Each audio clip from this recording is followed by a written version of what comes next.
Case number 25CR43041, the State of Ohio versus Stefan Scott. Mr. Scott is before the court with his counsel, Mr. Ernst.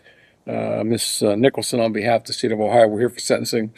Has everyone had an opportunity to review the pre-sentence investigation? Yes, Your Honor. Yes, Your Honor. Ms. Nicholson, anything on behalf of the state? Your Honor, first, the victim's mother is present, and she would like to address the court. I'll let her go first.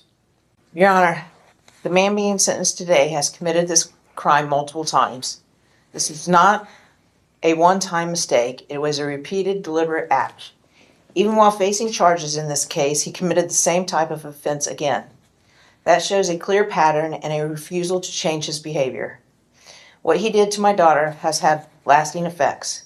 She was simply doing her job when she was sexually violated. Since that day, she has experienced anxiety about going to work. She has had nightmares. Her sense of safety was taken from her in a place where she should have felt secure, especially as a teenager. No one should have to fear being sexually exposed to while working.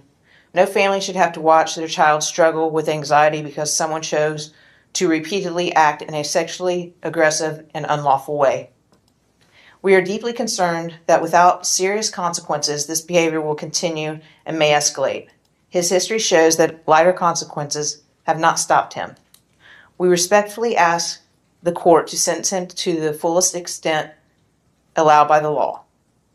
Accountability is necessary not only for my daughter, but to protect other women in this community. Thank you. Thank you. The state agrees that this is a continued pattern of conduct that has not been altered by previous consequences. He has convictions in May of 2019, May of 2023. He had the offense, which is now a conviction, in November of 2025 in Lebanon Municipal Court that occurred days after being arraigned, in this case, in the lower court, where he was given no bond and was walked in on the warrant. A bond was not set, and days later he committed the offense that was charged out of Lebanon Municipal Court. His record shows that he had been off probation just over 2 weeks out of the Brown County case when he committed this offense. I think the statements made in the pre-sentence investigation show a complete lack of accountability on his part, taking responsibility for his conduct. And based on all of that, the state would be asking for the maximum period of incarceration. The court is not required to impose community control in this case, and I believe the defendant's history shows that he is not amenable or appropriate for community control. Additionally, if the court were to find that community control is appropriate, we would ask that he have a no contact so that the victim can go to work and have some peace of mind. Additionally, in further looking at the jail time credit, I believe he is entitled to 4 days of jail time credit in this case. He walked in on the warrant and was given no bond no bond was set in the Warren County Court, and he was never taken into custody. He was arrested on November 2nd for the Lebanon Municipal Court case. At his arraignment on November 21st in the Common Pleas Court after indictment, he was issued a cash bond out of this case, which he then posted and was released on monitor on November 25th. And so he was not held on any bond related to this incident until November 21st of 2025. All right, thank you. Anything from probation? Nothing further, Your Honor. Mr. Ernst? So I've been in pretty constant contact with Stefan since this happened. He did do jail time, whether there's credit or wherever it happened. It did create within him a change, Your Honor, and it's kind of as follows. If you recall, in this case, we did ask to modify his release to allow him to go to work. He is employed at PAX here in town, and he got with child support. He has a 7-year-old son that he's current on child support. They have worked with him to allow him to become employed, and he's current there. Some things that adversely affected him during this time, and particularly during the time he was incarcerated. Up till now, he's not been able to see his 7-year-old son, and his mother of his child is not against him. She's not filed anything. He has been without now for 4 months.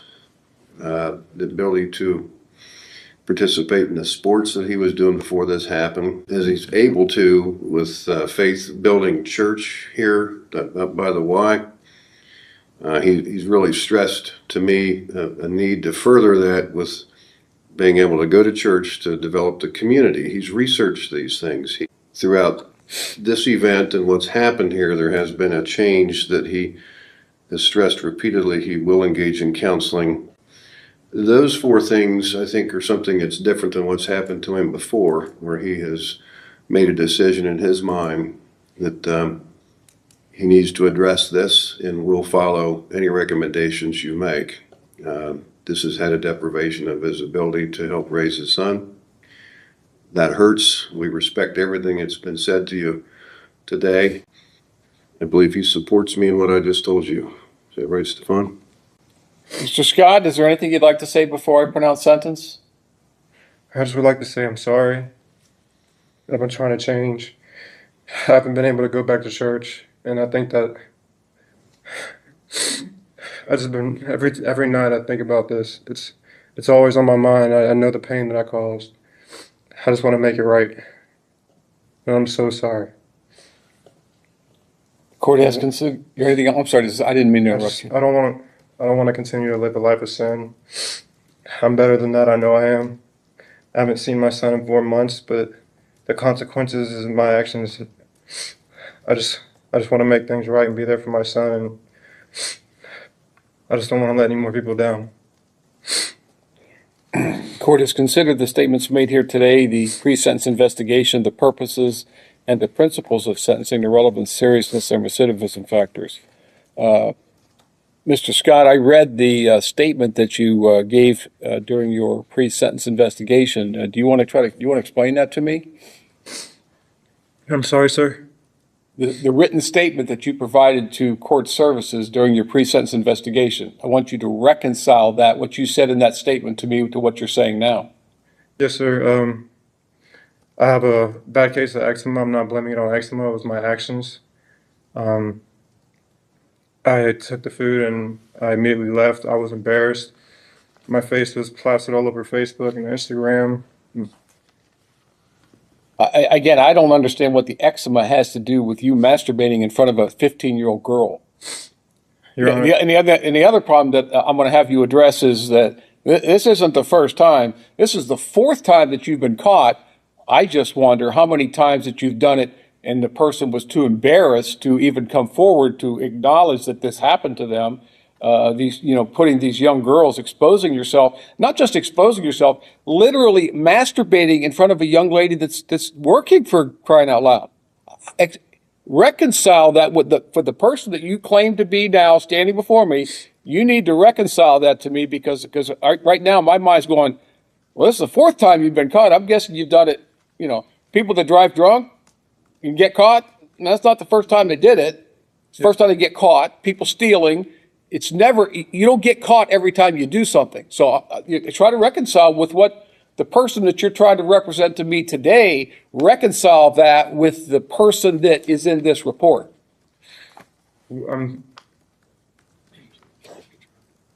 I'm trying to understand, like, what are you trying to... Well, you're trying to represent yourself that, hey, it's a wake-up call for me. Okay, I understand. I got the message, Judge. This will never happen again. It really wasn't a sexual thing. It was eczema that caused me to scratch myself to the point where I ejaculate. That's pretty hard to believe. No, sir, I understand what you're saying, sir. Okay, now I'm going to give you one last opportunity. Yes, sir. When I was locked up, I don't go to jail like that. I don't go to jail at all. When I got locked up for those 24 days, I've seen so many things. I was already a believer, but when I went into jail, the people that surrounded me with, the people that I've seen in church, the famous people that came and talked to us, gave me cards and little things that I could take with me on the outside to keep it together when I'm on the outside. So while I was in there, I formed prayer groups every night. It took a while to do that, but I feel like that was a calling. I feel like that the Lord put me in there to wake me up. That was my wake-up call. He was with me the entire time I was in there. People around me even felt it, and I was trying to, everything we did after we ate or before we ate, before we went to bed, we prayed. I'm focused on God. My wake-up call is God. Lord, I don't want to live a life of sin anymore, going down a path of nowhere. I know I'm better than that. I know what my calling is. I just, I feel his presence, and this isn't, I've always been a believer, but I feel like he's put me in that position to where I can only turn to him. Have you ever undergone any type of counseling? When I was in school as a kid with ADHD, but that's about it. I was talking to a therapist in probation, not a therapist, but the woman who does the packet with me. She's told me about people and solutions that I said I was interested in, because she recommended me to do counseling, and I thought that was a good idea. And you've engaged in that counseling? I'm sorry. Yes, online, yes, but I didn't have a job because I didn't have work release, so I'd have to pay for it. But I did do 4 classes online. I talked to people at Talbot House. They said they're willing to take me after my situation. This has been now almost 6 years since your first conviction. You had one in 2019, one in 2023, and then one since this case started. You yet got another conviction for the same type of behavior. Why wasn't counseling something that you sought? If you know you have a mental health problem, again, whether that's it is a recognized under the DSM-5 mental health disorder, but why wasn't counseling sought earlier? I've never had anybody to talk to. When I talked to probation, the woman who talked to me put me in the right direction.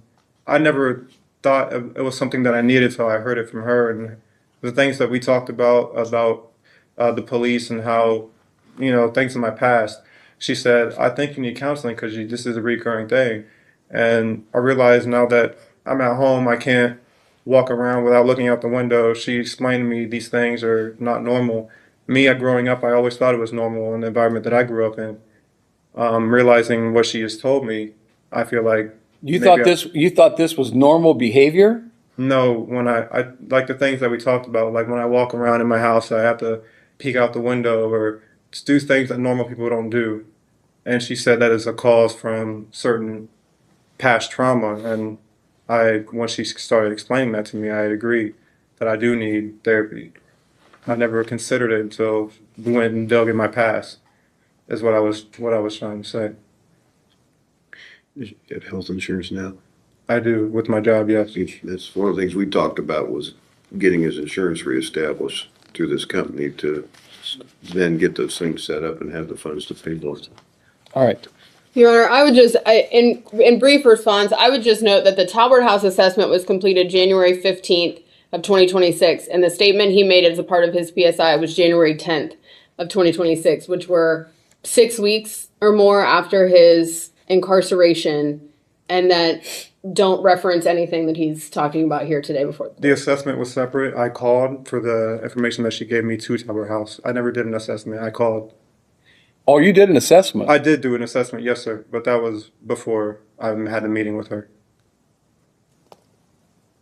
She basically gave me, hey, you should go over there and talk to this person at this place and get therapy from this person. That's basically what I was saying. And you did that? I called, yes, but I can't do anything while I'm on house arrest or during this case. Who told you that? I can't. I can only leave for court privileges and work. Well, that's certainly not true. If all you had to do was call community corrections and say, hey, I've got a counseling appointment, can I go? And they would say, Mr. Henry, what would they say? They would say, as soon as you get his verification, you're good to go. Yeah, that's all it takes is a phone call. Yeah, that's simply not true. Yeah, Mr. Scott, there's nothing that you have said today that convinces me, and again, whether this, I'm not going to get into a discussion as to whether this is a mental health disorder or not.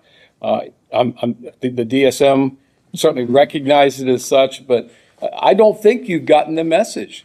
I mean, you, and again, my mind keeps going back to, and again, the 2 prior convictions and then getting a conviction while this case was pending. I cannot imagine for the life of me, knowing that you're under indictment on a felony charge for this offense, going out and doing the same thing. I mean, that just completely blows my mind. I'm going to make a finding today, sir, based upon the information I have, that you are not amenable to community control and that prison is now necessary to fulfill the purposes and principles of sentencing, primarily punishment and deterrence. So if you think the 24 days in jail for the Lebanon Municipal Court case got your attention, I think I'm going to get it now. So that's what I'm going to do. I'm going to order you to serve 10 months in prison. The reason I'm not ordering you to serve 12 months, the maximum, is because you did enter a plea and did not make this young lady go through the trauma of having to relive that whole thing in front of 12 strangers. So you're going to serve 10 months in prison. You get credit for the 4 days you served on this case. Even though you served 24 days in jail, the 20 of those days are going to be credited to your Lebanon Municipal Court case. Now, the court does make a finding that the prison is necessary based upon the extensive prior history of this particular offense. Obviously, you haven't responded to any type of sanctions that the court has imposed previously, and that you just continue to engage in the same type of behavior. So that will be the court's finding. You're also subject to a discretionary period of post-release control, which means on your release from prison, the adult parole authority may supervise you for up to 2 years. If you violate those terms of supervision, the adult parole authority can return you to prison for up to 1/2 of this court's original sentence. If your violation is that you commit another felony, you can be returned to prison for 1 year or the period that you have left on post-release control, whichever is longer, and that time would run consecutive to any additional prison time that you get sentenced to. The court does find that you are indigent for the purpose of any fines, costs, or other financial sanctions. Now, there may be opportunities for you to receive up to 1 day per month for participating in any programs that are sponsored by the Department of Corrections. Finally, you have a right to appeal the court's decision if you're sentenced to the 12th District Court of Appeals. If you want to appeal, you must file your notice of appeal within 30 days of today's date. If you can't afford to pay for the transcript or anything necessary for your appeal, that can all be provided to you at no cost. If you cannot afford an attorney, I will provide, or the court will provide one to you at no cost. Ms. Nicholson, is there anything else? You waived the fines and costs? Yes. Nothing further. Mr. Ernst? No, Your Honor. All right, this time, Mr. Scott, your bond is revoked. You are now remanded into the custody of the Warren County Sheriff's Office for transport to the Department of Corrections. This time, there's a couple of deputies standing behind you. They're going to take you into custody. That's all.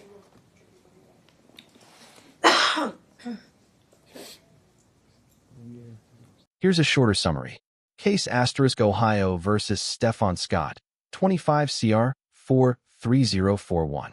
Offense * masturbating in front of a 15-year-old girl while she was working.